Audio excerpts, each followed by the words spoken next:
안녕하십니까. 반갑습니다. 오늘 본문은 세례 요한과 예수님과의 관계를 다루는 본문이 등장합니다. 먼저 18절부터 23절까지는 예수님이 자신들이 기다리는 메시아가 맞는지를 묻는 질문, 그리고 그에 따른 예수님의 대답이 등장하고 24절부터 30절까지는 세례 요한에 대한 예수님의 증거가 나오며 마지막으로 31절부터 35절까지 세례 요한과 예수님에 대한 이 세상의 반응을 지적하십니다. 세례 요한은 현재 감옥에 갇혀 있습니다. 당시 로마의 대리 집권자인 헤롯의 잘못을 비판하였다가 갇히는 신세가 되었던 것입니다. 당시 지역을 관할하는 헤롯이 자기 동생의 아내와 저지른 불륜을 책망하고 그가 저지른 악행에 대해서 회개할 것을 촉구하였다가 옥에 갇히고 말았습니다. 이로 인하여 옥에 갇힌 요한은 제자들을 통하여 외부의 소식을 들었고 예수님의 활동에 대한 내용도 전해 들었던 것입니다. 무엇보다 요한은 자신의 사명이 메시아의 앞길을 예비하는 선지자였음을 알았기에 더욱 예수님의 행적에 관심을 가졌던 것입니다. 자, 그런데 세례 요한은 과연 예수님께서 자신이 예비한 메시아가 맞는지 의문이 들었습니다. 참, 이 부분은 설명하기가 어려운 감이 있습니다. 어떻게 세례 요한이 이런 의문을 던질 수 있단 말인가? 라는 생각이 들기 때문입니다. 세례 요한은 하나님께 택함 받은 예수님이 오시기 이전에 예수님께서 말씀하시길 28절에서 여자가 낳은 자 중에 요한보다 큰 자가 없다고 하셨습니다. 예수님을 예비하는 사람 중에 가장 위대한 사람이라고 칭찬하시는 사람에게서 아주 기본적이고 근본적인 의문이 들었다는 것은 사실 믿기지가 않을 정도입니다. 이 부분에 대하여 학자들도 의아해합니다. 아주 근본적인 질문이고 중요한 질문이었던 것입니다. 자신이 감옥에 갇히면서까지 굽히지 않았던, 나중에 그는 목이 잘리는 처형을 받지 않습니까? 한 여자아이의 소원을 들어준다는 명목으로 세례 요한의 목이 잘리는 수모를 겪으며 올곧게 살았던 요한이었는데, 만약 자신이 헛짓을 했다고 한다면 이것은 억장이 무너지는 일입니다. 세상에 가장 헛된 일이 아닐 수 없으니까 말입니다. 예수님께서 자신이 예비한 메시아가 아니라면 말입니다. 세례 요한은 어떤 면에서 아주 솔직하다고 말할 수 있습니다. 우리는 흔히 신앙생활을 많이 하면 할수록 자신이 모든 것을 믿는 것인 양 젠치하는 경우가 있습니다. 다 알고 있는 것처럼, 다 믿는 것처럼, 하지만 실상 그 기초가 어떤 사건 하나를 만나면 와르르 무너지는 경험을 하게 됩니다. 사업이 망하거나, 자신이 몹쓸 병에 걸리거나, 자녀가 말을 듣지 않거나, 아무튼 자신이 통제할 수 없는 어떤 심각한 일을 경험하게 되면, 그것을 맞닥뜨리면 그동안 믿어왔던 모든 신앙이 와르르 무너져 많은 사람이 주님을 떠나는 경우가 한둘이 아닙니다. 그동안 믿었던 모든 것이 실상 재물이었고 사람이었고 어떤 힘이었다는 사실이 다 드러나는 것이죠. 그 무력감은 말로 할 수 없을 정도로 사람을 괴롭히는 것입니다. 오늘 세례 요한은 자기 믿음의 밑바닥을 있는 그대로 드러내는 것입니다. 하지만 믿는 채 하지 않고 아무것도 아닌 양 그냥 가지 뭐 이렇게 하진 않았습니다. 그는 솔직하게 예수님을 찾아갑니다. 그의 제자 둘을 보내며 그 질문이 얼마나 진지하고 공적인지를 보여줍니다. 자신만의 질문이 아니라 그 시대가 질문하고 있다는 사실을 반증하는 것이죠. 특별히 오늘 누가복음에서는 마태복음과 달리 요한의 질문을 2번 반복합니다. 즉 요한이 두 제자를 불러 오실 그이가 당신이오니이까? 우리가 다른 이를 기다리오리이까? 라고 예수님께 물어보도록 보냈는데 다시금 제자들이 예수님 앞에서 또 묻습니다. 오실 그이가 당신이오니이까? 우리가 다른 이를 기다리오리이까? 누가복음은 마태복음과 달리 이 질문을 요한의 입과 그 제자들의 입을 통해서 반복적으로 사용하는 것을, 예수님께서 과연 메시아인가? 라는 의문이 요한만의 질문이 아니라 그의 제자들의 질문이기도 하며 그 시대의 질문을 반영하고 있음을 드러내주고 있습니다. 요한이 생각하는 메시아는 심판주였습니다. 회개하라, 천국이 가까이 왔다. 이렇게 외치며 예수님을 예비하였던 그의 중심에는 메시아께서 오셔서 이 땅을 심판하실 것을 기대했던 것입니다. 사실 예수님께서 요한의 제자들에게 주셨던 말씀, 22절 말씀 보시면 예수께서 대답하여 이르시되 너희가 가서 보고 들은 것을 요한에게 알리되 맹인이 보며 못 걷는 사람이 걸으며 나병 환자가 깨끗함을 받으며 귀먹은 사람이 들으며 죽은 자가 살아나며 가난한 자에게 복음이 전파된다 하라는 이 말씀은 이사야의 예언을 그대로 말씀하신 것입니다.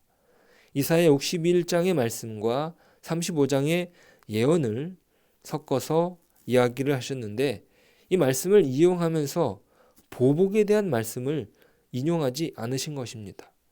이사야 35장 4절 5절을 보시면 겁내는 자들에게 이르기를 굳세어라 두려워하지 말라 보라 너희 하나님이 오사 보복하시며 갚아주실 것이라 하나님이 오사 너희를 구하시리라 하라 그때에 맹인의 눈이 밝을 것이며 못 듣는 사람의 귀가 열릴 것이며 또 이사야 61장 2절에서는 여호와의 은혜의 해와 우리 하나님의 보복의 날을 선포하여 모든 슬픈 자를 위로하되 즉 심판하신다는 보복하신다는 말씀의 내용이 분명히 예고되었던 것이죠.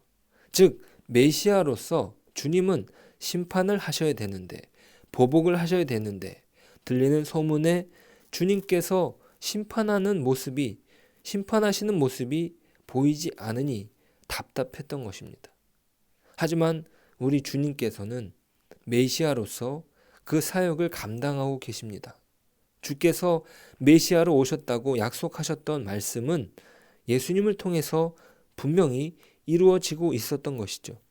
이것은 단순히 세례 요한이 예상했던 어떤 모습은 아닐지라도 성경에서 예고했던 일들이 분명히 이루어지고 있음을 21절에는 그렇게 메시아로서 행하시는 사역을 보여지게 하십니다. 21절 마침 그때에 예수께서 질병과 고통과 및 악기 들린 자를 많이 고치시며 또 많은 맹인을 보게 하신지라. 또 같은 본문에서 어제 보았던 그 죽은 남자 과부의 아들이 살아나는 광경도 있지 않았습니까? 주님의 사역이 만약 우리가 원하는 어떤 심판의 모습이라면 누구도 그 심판의 불을 면치 못했을 것입니다. 하지만 우리 주님께서는 그 심판을 다르게 허락하십니다. 다르게 보여주십니다. 예수님께서는 긍휼로 악을 심판하십니다. 죽은 자를 살리심으로 죽음을 심판하시고 치료하시며 질병과 장애를 심판하시고 환대로 혐오를 심판하십니다. 주님께서는 죄악으로 고통당하는 사람들을 회복시키셔서 죄악을 꺾으셨습니다.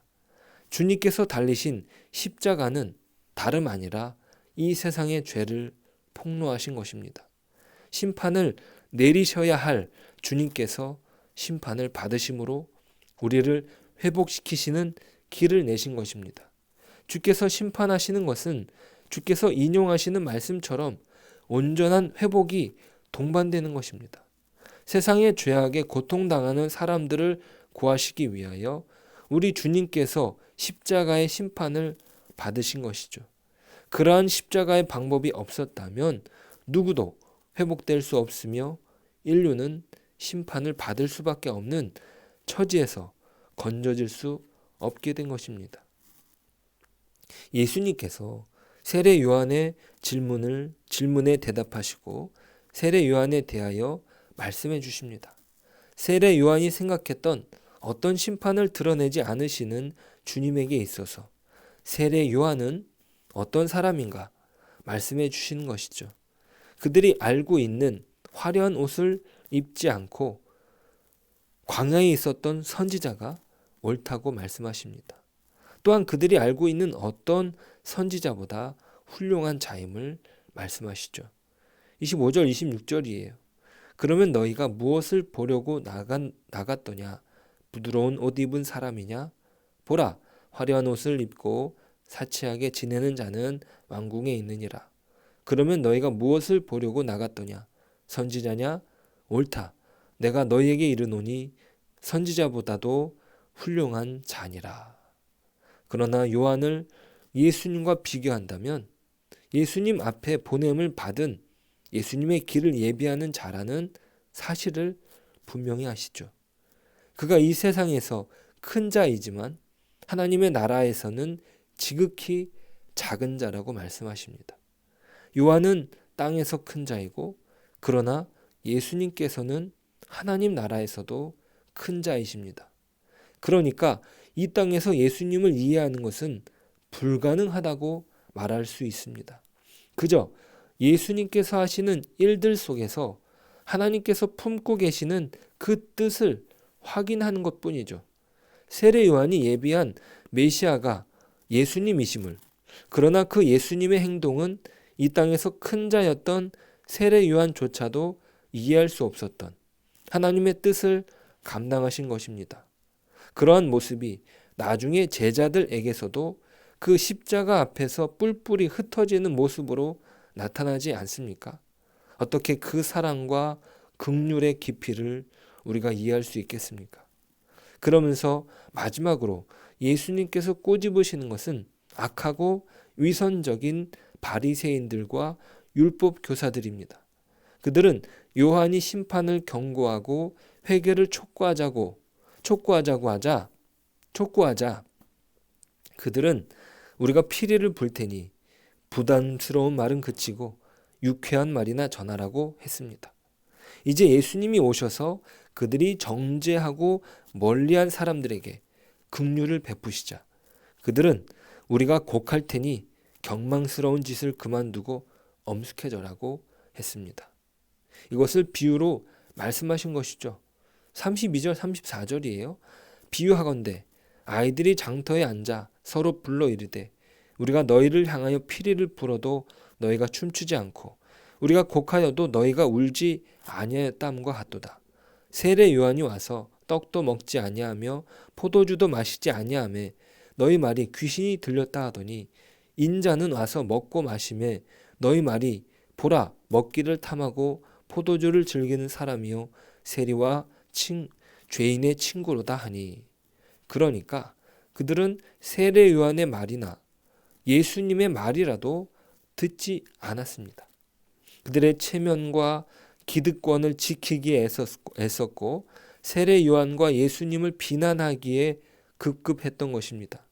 그러나 예수님께서 말씀하시는 것은 35절에서 기록하는 것처럼 지혜는 자기의 모든 자녀로 인하여 옳다함을 얻느니라. 요한의 사역을 통해서나 예수님의 사역을 통해서든 하나님의 복음을 듣고 반응하는 자가 진정 지혜로운 자라고 말씀하십니다. 오늘 말씀을 통하여 우리가 살피는 것은 무엇입니까? 요한의 사역이 결코 부정되는 것이 아니며 그의 의문도 주께서 친히 풀어주시는 것을 보게 됩니다. 우리에게 혹 주님의 말씀에 대한 무엇보다 주님의 정체성에 대한 의문이 들 때가 있을 수 있습니다. 세례 요한조차도 예외가 되지 않았으니까요. 내가 기도하는 내용이 아직도 해결되지 않아서, 아니면 내 자녀들이 나의 말을 듣지 않아서, 아니면 내가 가지고 있는 그 고민들이 아직도 해결되지 않아서 지쳐 있지는 않습니까? 그렇다고 우리 주님께서 우리를 구원하신 메시아라는 사실은 변하지 않습니다. 우리가 더 믿고 신실하게 붙잡아야 하는 것은 우리 주님의 메시아 되심입니다. 그분이 우리의 유일한 구원자시고 우리 문제의 유일한 답이십니다. 그분께서 이루신 놀라운 구원의 길은 우리가 이해할 수 없지만 그 구원으로 인하여 우리가 하나님의 자녀가 되었으며 이 땅에 있지만 천국을 소망하게 된 것입니다. 우리가 이것을 기억하면서 오늘도 메시아 되시는 우리 주님을 온전히 믿고 그 말씀에 응답하는 저와 여러분 되시기를 축복합니다. 기도하겠습니다. 하나님 감사합니다. 우리 주님께서 메시아로 오셔서 우리의 생각대로 이 땅을 심판치 않으시고 오히려 하나님의 뜻과 계획대로 회복해 하시는 놀라운 일을 허락하심을 감사드립니다. 주님, 우리의 삶 속에서도 주님의 메시아 되신 은혜가 넘쳐나도록 인도하여 주옵소서. 내가 기도하는 일들이 아직 응답되지 않았을지라도, 내가 생각하는 모든 일들이 내 뜻대로 되지 않을지라도 주님은 여전히 구원자시며 우리의 주님이십니다. 우리의 신앙이 우리를 주관하시는 주님께 그 중심이 될 수 있도록 오늘 하루도 인도하여 주옵소서. 예수님의 이름으로 기도드립니다. 아멘.